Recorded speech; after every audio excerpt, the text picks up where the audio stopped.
Welcome everyone to Spark the Genius. I'm your host, Spark the Genius, and I'm here to spark the genius within you today with the help of, all right, what are your names? My name is Suvi. I'm a film director. I'm Anssi Kömi, also film director. Yeah, and then did you direct a movie for TIFF together? Yeah, we are co-directors. We're also partners in life. Yeah? Yeah. Like a husband and wife kind of thing? Yeah. That Or is kind that of not? things. Or we don't use that term anymore. That's too old-fashioned. I wish I had a partner in life, especially one that I could be a creative partner with. Which came first? Were you like a couple and they said, hey, let's make a movie together, or did you meet each other while you were being creative and then go, hey, we could be partners in life?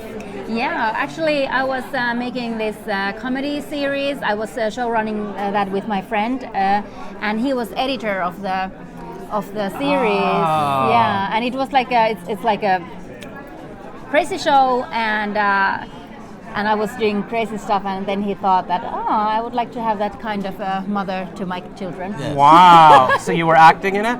Yeah, acting. So he's sitting there editing in the dark and going, oh yeah, Yeah.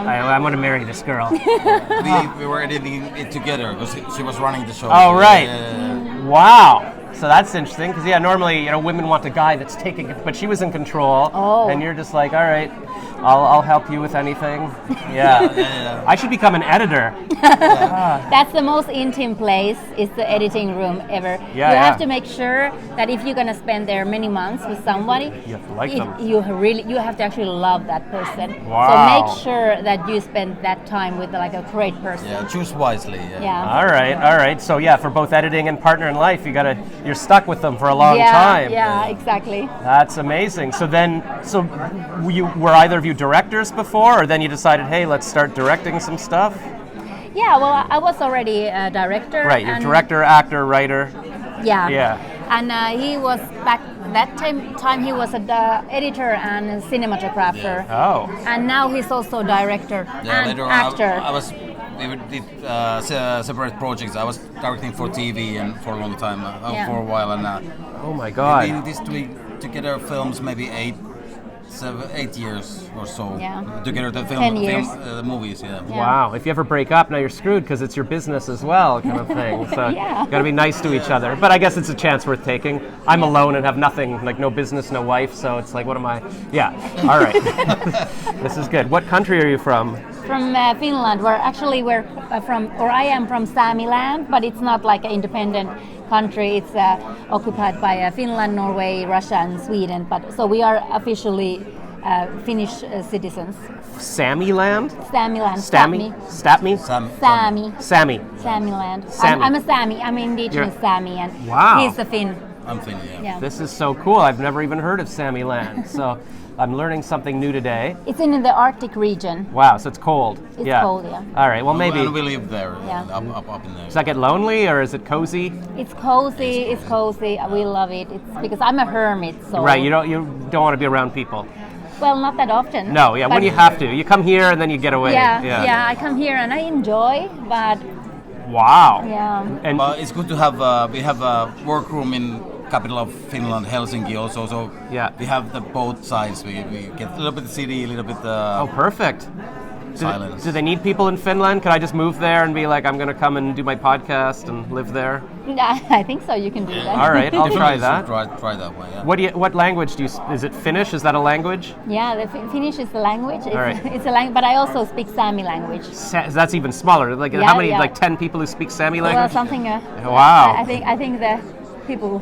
Are you like the most famous movie maker 2000. in Samiland? No, I don't think so. Really? Yeah, there's well, it depends on that who says so, because Yeah. in Sweden they have Amanda Kernel, and in Norway they have Nils Kaup, for example, and so yeah. So Okay. we are pretty many of us actually. Yeah. Oh, it's a creative place. Yeah. All right. Yeah, because we are original storytellers, so we Right. we just- It's in the culture. it's in over culture. Yeah, that's how you pass on knowledge and Yeah. everything. Now we just film our stories. And the most of the directors and filmmakers are women, so it's also like that. It's because it's a matriarchal culture, Yeah. so we have always been leaders. So it's easy to be like a female Yeah. director when you are Sami, because you know already that. Yeah, you're in charge. Yeah. Okay, I'm gonna be an editor in Samiland. I've decided this is my life now. What is your movie about? It's about repatriation. You know, you heard about repatriation when the museums are giving. Oh, okay. When they have to give back the old museum items to their original owners. So it is about repatriation. Oh, cool. It's a personal story in a way because I'm a Sami, so it's like a very emotional journey to find a connection to the artifacts, and like it's a spiritual journey. Is it like is it a true story or a documentary, or sort of, kind of? Well, we could debate about things about trueness. Yeah. I don't want to get in a fight. Yeah, but I mean, it is documentary. Yeah. It's a documentary. Oh, cool. But it's like because I think that since we are storytellers, so we always have the gaze. So it's been told through my gaze, and it's like there's a lot of like a dream world, and because I'm having these inner conversations through dream world, and it was very interesting. Last night we had a world premiere, and somebody asked that about the dream level, that why I put the dream level in the documentary, and I said because that's my reality. That's my reality. I mean, we spend 8 hours a day dreaming. I mean, that's a third of your life. Yeah, and the stories comes through dreams. Right. Because that's how I use as a storyteller and a scriptwriter and a writer. I know if I see something, I could now I will. Do you have a notepad beside your bed, or do you do a voice memo like, hey, I just had this dream about this, so you can remember your dreams and put them in? I don't need to do that because when those kind of dreams comes, they are so strong that you remember them for years. You can't get rid of them. Right. So it's like a different kind of thing that you just everyday dream. Right, because when I write down my things, I'm like, the next morning I'm like, this makes no sense, so it's gone. But if you remembered, it's good. Okay. Yeah, it's like a different thing, like owl. You know, owl flies on the table. What? Yeah, what? Why is that? That's my whole stand-up comedy. It's like, that is my notes. That is my notes. But her dreams are different. She's got good dreams. She's channeling the spirit world. Oh my God, women, they're so powerful. I'm telling my traumas, and they're not even. It's like, I fell off a cliff, or this girl broke up with me 20 years ago. Nobody cares. I still do. I know, it hurts me. I'm like, at least you've got a partner in life now. I'm just still dating my girl 30 years ago in my head. I'm like, why did I break up with her? Okay. Yeah.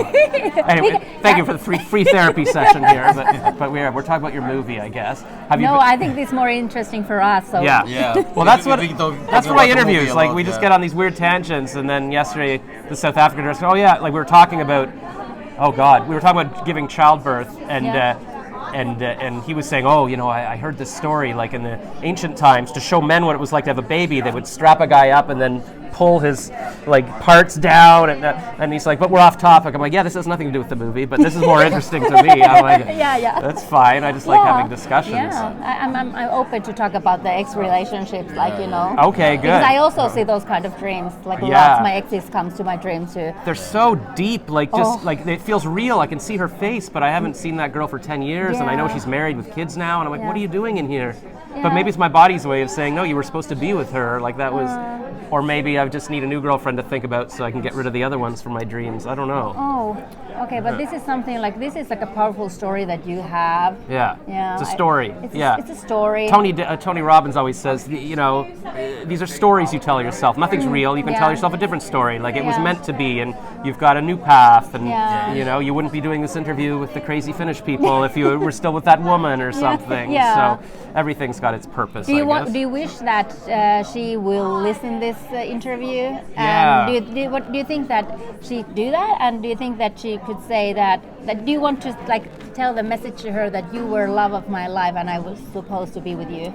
Yeah, I mean, she probably knows. I don't know.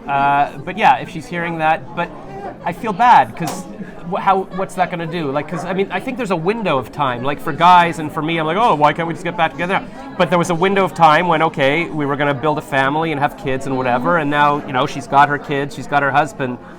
You can't go back to that. Like even if, you're the love of my life, she's got a different life now. So I wouldn't even want to put that on her and be like, let's start again. I missed the moment, or that moment was what it was. And I guess you just need to keep going. But it's hard. Like I keep thinking about the girl I dated when I was 18, 32 years ago, and we're not even, that was before the internet existed. We're not the same people. She married some other bald guy, she's got kids. It's it's crazy to still be thinking about it, but I think guys do. Like that movie High Fidelity, John Cusack was going through every girlfriend he ever had, trying to ask what went wrong. Maybe it's guys that obsess. Women seem to shut it off. It's like, oh, we're done. Light switches off. You're gone. Like, no, really? You think women? You need to have some time with her. I've been listening to lots of. She talking about her ex-boyfriends? Loads of them. Even about one night stands. Wow. After 15 years. And there's bunch of relationship, and she goes through them also through the dreams after years. Oh. You can take turns. We can take turns. Yeah. Okay. I have my bunch of the Yeah. stories. Yeah. You got an ex girl. I got this guy. Yeah, it's like here's my one night stand. It's like So you can. Yeah, you can trade it back. Cover me for a while. I think I'll like listen to them. It's like a human type. Yeah. That some people like, they are more like rational. Like we had relationship and now it's gone, and now we have this. But then there's like a very emotional people. So you are stand-up comedian. Yeah. So I think that you are very, very like a creative person, and I am too. So I feel that I have a lot of connections, and I could even like meet somebody non-sexually, and I can feel like a strong connection, and that strong connection stays with me like a many years, or can maybe even like the rest of my life. So I think it's like the human type, not the gender thing. You're right. So okay. So you're creative like me, and I still write songs about those girls. I shot short films with them, and I watch them, and it all comes back. So maybe somebody like you. Yeah, there's a lot of people that I'm just looking for somebody tall and that can have kids or whatever, but there's other people that you just feel this connection. Yeah. I've been listening to podcasts about how the human brain works, and they're saying like we even form memories deep down in the photons and the light in our cells and stuff, and there's memories in our entire body kind of thing. So I'm starting to believe that kind of stuff because I just feel it so intensely, and maybe we do connect like on an energy level, and we can still feel each other. So I guess it makes me happy to think maybe I've got a girlfriend like you out there that's still like, oh yeah, Spark was really like, I don't know, maybe it could have been. It's always symphony. When you meet with somebody, it might be a short symphony or long symphony, but it's always symphony. So it's whole, even though something ends. It's yin and yang. It's bringing you whole. It's a story, and then at the end, that was the symphony. That was the song. I'm part of you, and you are part of them. So forever. And that's what I like to think. That is kind of same when you get apart with person. So much of history is left, and if you cut it straight, like you never go back to it. I feel, even though sometimes it might be a challenge when she gets into this dude 23 years ago. I just met him. I needed to go through all night with the stuff like okay. But torture. I think it's healthy. We should do it more because what is there to lose? That person that you have shared time, and they are kind of capsulated inside you, in your memory and how you view the world. It's true. It would be healthy to kind of interact later on and tell another person, okay, we met for one night or 1 week or 3 years or whatnot. It's part of who I am. But you were a great part of me, and you still are. And I'm happy for your life, and you're with all the best. But that really meant something, and you have been.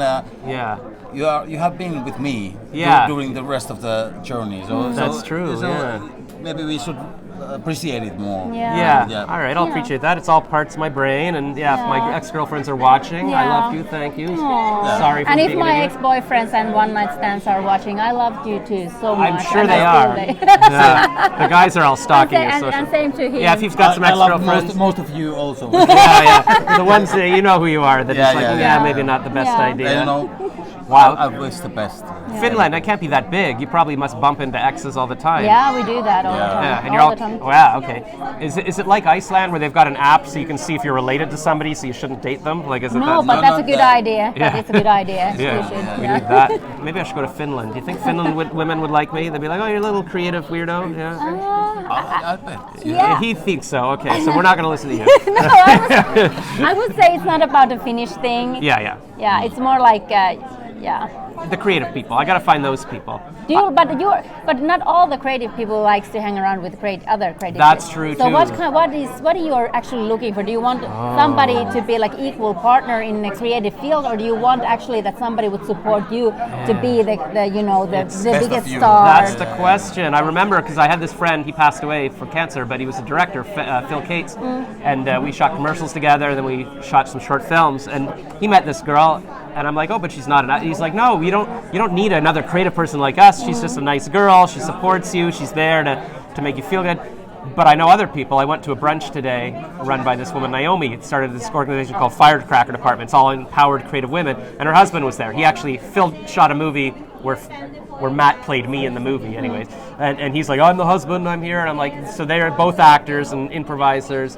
And they do stuff together, which seems dangerous because I love what you guys are doing, but it's like, oh, if anything goes wrong, everything falls apart. But that's my dream, to be with somebody that we can get up in the morning and go, hey, let's do a song together, let's shoot a movie together. Then it's a creative person. I think so. Then it's a creative. I think so, because otherwise they don't get me. They're sort of like, oh, good for you. You wrote a book or something. Like, I don't know. I guess if I meet somebody like a dentist or a doctor. But I don't know, it's so much a part of me. Like, I want to be creative all the time, and if they don't get it... Then it must be a creative person. I then think it must so. be, yeah. For them to understand you and you to understand them. I think that even like a film festival like this is better placed than the general country. Yeah, so that's why I love this, like, every year, because it's like you walk around, everybody's creative. You can be like, hi, what are you here for? Like, they all get you, they're all working on something. So that's why, like, I'd love my life to be just going to film festivals. I went to Sundance in January, just meeting people in the snow, and it's just so exciting. Oh, what are you working on? Like, in real life, you can't just go up to people at a coffee shop. Here, I'm going to interview you. What are we going to talk about? I don't know, like, so this is fun. Yeah, like every year I look forward to this, and then when it's over, I'm like, ugh. Yeah, you've heard about the festival crushes?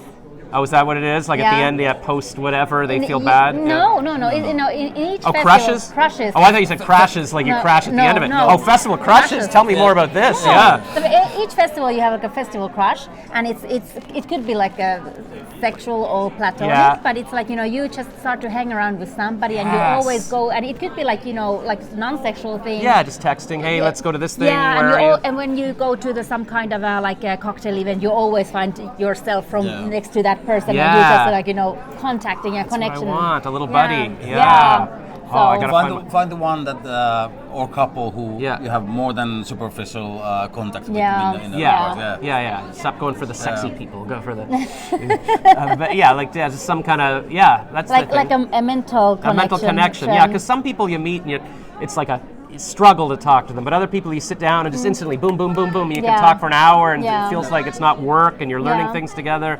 Those are the people I try to connect with, and hopefully, it makes me sad when I talk to somebody and I'm like, I'll never see you again. So I'm like, add me to Instagram, like maybe we'll see you again or something. So I'd like to meet as many people as possible. It's like even doing an interview like this for the 10 minutes, I'm like, I'm not in my head. I'm not sad because I'm learning, I'm talking and stuff. And then afterwards, like, oh, I'm alone again. So so I got to keep doing this. It's exciting. Yeah, but you can do this with many people, right? Yeah, I can do it. Oh, well.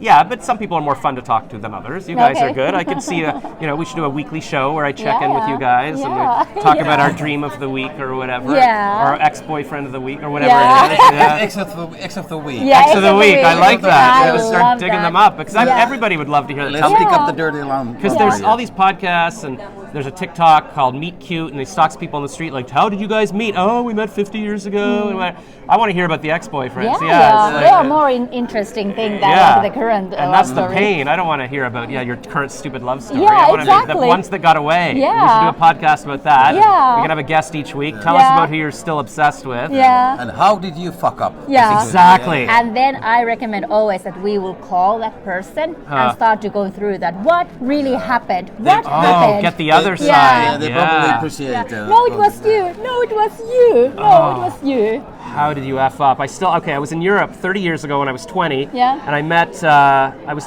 staying at a different went to visit a friend in France and I got bored, so I went down to Nice and stayed in all these hostels. Finally, this one guy's like, oh, there's these two girls I met. We went up all on a train together to Spain. And then they avoided us, but they told us, it's not you, we don't like this other guy. I'm like, okay. So then the last day, I went for this long walk with this beautiful girl. I was 20, she was 23, and it was her birthday, and we wrote each other notes back and forth. There was a thing she does. And then at the end of the night, I was sharing a room with someone. He took the key or something, so I had to climb in through the window to get into the room. So she knocks on my door, and she's like, hey, I just want to say something before you go to bed. And I'm like, oh, I'd have to climb outside the window. She's like, oh, okay. So she just slips the note under the door. She's like, you can have this as a bedtime story, like the note that we wrote back and forth. And then I'm like, well, maybe if I'd gone out, we would have kissed. Maybe she did ask me to go traveling with her, and I'm like, oh, I got to get back to Canada for my summer job. What stupid. But now, like every day I go through that going, oh, what if I had just climbed through, that's how I effed it up. That's how I effed that one up. Like, you don't... missed this moment. Yeah. I don't know. I got to look her up. Heidi from Vancouver. If you're watching this, I'm sorry.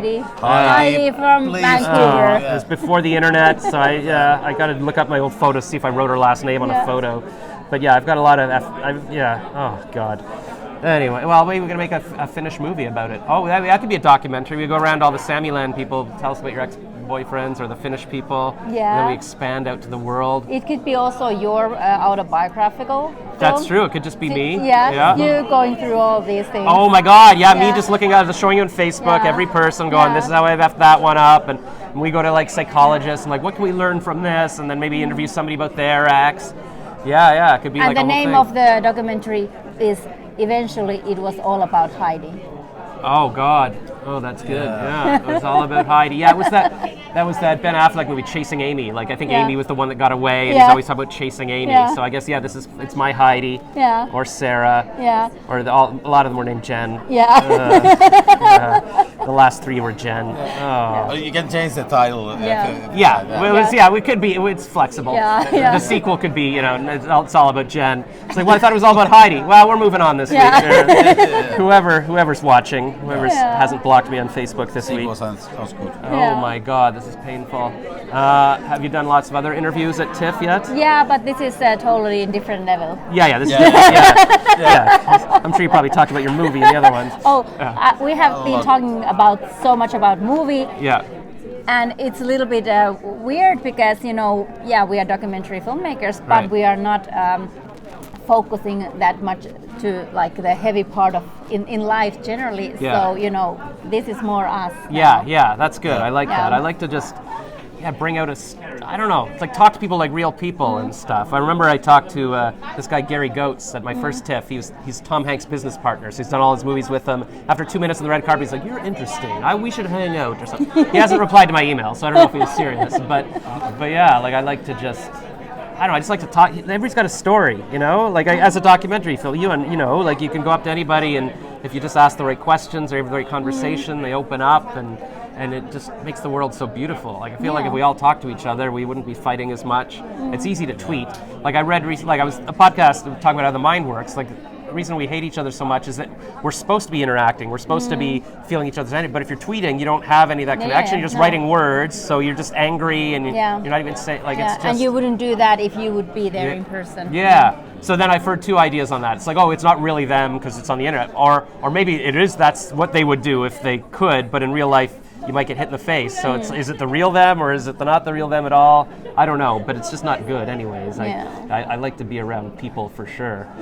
Have you been to Toronto before? Yeah, I have been. Okay, like promoting movies? Or? I have been taking part of the Imaginative Film Festival. Oh, I just got a press pass for that. I think they're having a launch on the 15th, on Wednesday or something. Are you going to come to that?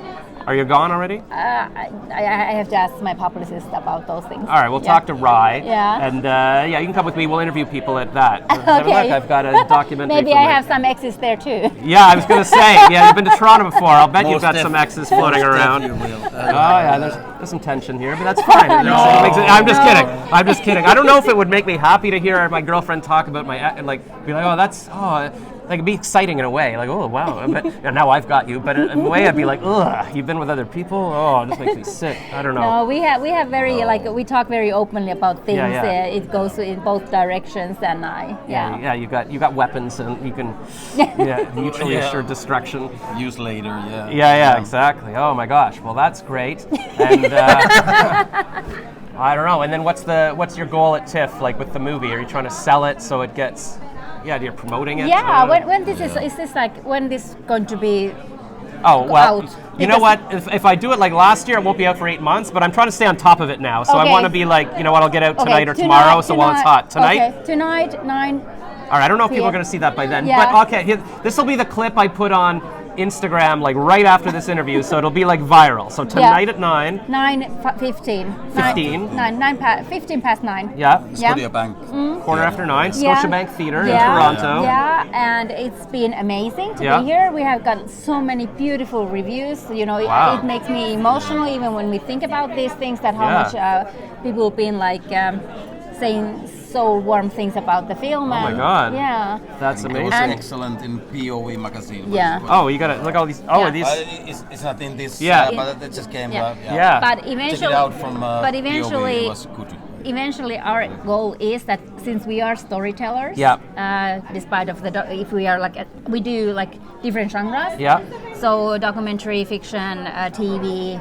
And I write a book right now. Oh, So I love creative people like this doing all these different things. This is why I need to be. because it's yeah. all about story, you know. Yeah, everything's a story. I Everything's thought story. of calling myself Spark the Storyteller. I'm like, Yeah. that's close to what I am, but I also like doing it. But that's like everything's a story. Yeah. Everything is a story. Everything is story, and Yeah. comedy. That's my root is in comedy, TV comedy. Oh, wow. So I love so those things. So actually, our eventual goal is that we are here only so we could keep doing our job because Yeah. that's something that we love more than anything. Well, we love each other and our kids and so. Yeah. And our of course. exes. And our exes. More than Their anything. kids. We More don't even than know whose More than kids is anything. whose kids, but Yeah. whatever. Yeah. Well, you know, but you know, we just want to make films. Yeah. And that's when we are the happiest and tell stories and everything. So- Yes.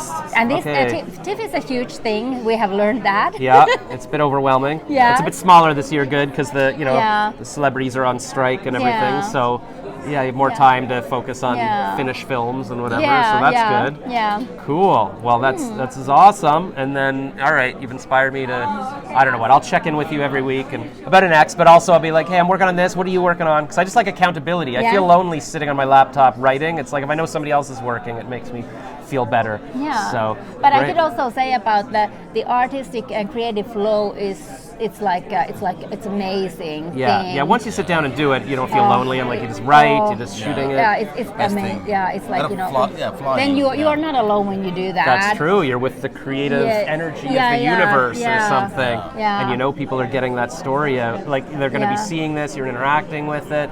Yeah. That's what I hope for my podcast. Even people can listen to discussions and feel less alone. Yeah. And they're part of the world and they're Yeah. learning. That's cool. Have you ever done stand-up comedy? Have you thought about it? Yeah, well, a few times, but Yeah. it was like something like it wasn't my goal. I was just asked to do that because I did TV comedy and said, Right, yeah, right. I can do that. Yeah, yeah. But, It's hard, though. Yeah, it is hard, but I'm megalonic. Is that a word? Megalomaniac. Oh, okay, yeah. So I believe I can do everything. Right, If you're I like- just want to. Sure. And that's the thing. Just say, you got to say just, yeah, oh, I can do it, and Yeah. you just do Yeah, it, whatever. It's many times the phrase that we watch TV and like, I could do that. Exactly. But Like then, opera singing. Yeah, I bet but then you got to do it, because then they all suck. But like if you've seen other comedians, Yeah. most people are, ugh. Yeah. But they're doing it, so you Yeah. can't make fun of them. You'll be like, 99% of it is getting up and doing it. Exactly. So, I'm not making fun of because I know how hard it is. Yeah, exactly. But I know that I could do that too if I Exactly. put effort to that. But now I'm putting effort to Yeah. fiction Yeah. films and yes, those kind Sure, of things. whatever, But that's I know that's the hardest genre of comedy is Yeah. stand up.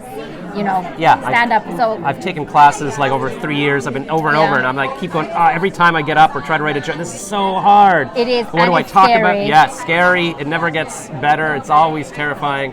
I don't know, why am I doing it? I don't yeah, know. I don't know either. Just I think comedians love to hurt themselves. Yeah, and I think that's why I keep breaking up with the girls too, because Yeah. I'm like, why did I break up with Sarah? Just to feel the pain. I'm like, Yeah. why would I want? I'm so stupid. Yeah, yeah. But you need new material Yeah. for the Yeah. next set or yeah, something. yeah. Yeah, I that's thi- true. I keep thinking if I was happy, I wouldn't be able to write comedy. Yeah. Well, good. I don't know. Yeah, I think that's the reason that why stand-up comedy is not being the one I chose because Yeah. I want to be happy in life. It's too much pain. It's Yeah. all. There's no way to talk about happy things. You have to Yeah. make fun of things. You Yeah. have to talk about how you screwed up and how life sucks.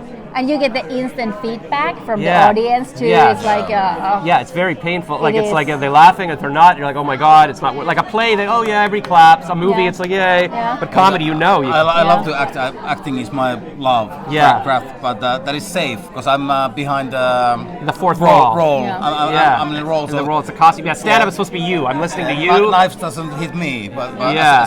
if it's your soul that you are opening Yeah. up, that's different story. Oh, Yeah. oh, it's Yeah. awful. Yeah, my comedy teacher teacher told me, I understand you want to beat yourself up and talk about your exes and how you can't get a woman, but try something different this time. I'm like, what else is there? I don't have a family to talk about. I don't know. He's like, push it. I like when you talk about like NFTs and culture, and I'm like, all right, I'll try talking about stuff. We'll see. Oh, well, there's a lot of open mics in Toronto if you want to go try your comedy act and stuff. I could do that. Sure, you can probably get in we'll film you. A couple hours to write new. Yeah, you got a couple hours now. We'll sit there, just go, hey, here's what I did at TIFF, whatever. I think that I'm the biggest fan of myself, so. There's your first joke. I don't know if you're allowed, because I'm the biggest fan of myself. Trust me, this was hilarious in Sammy Land. Okay, yeah. Anyways, you want to hear him talk about my ex? Well, my boyfriend wants to. Or my partner, whatever. So there you go. All right. Well, that was half an hour. That was a good chat. Yes. And thank you so Yeah. much. Nice to meet you. That's a firm handshake. Oh my God, you working out? No, Look at that. Yeah, we work out.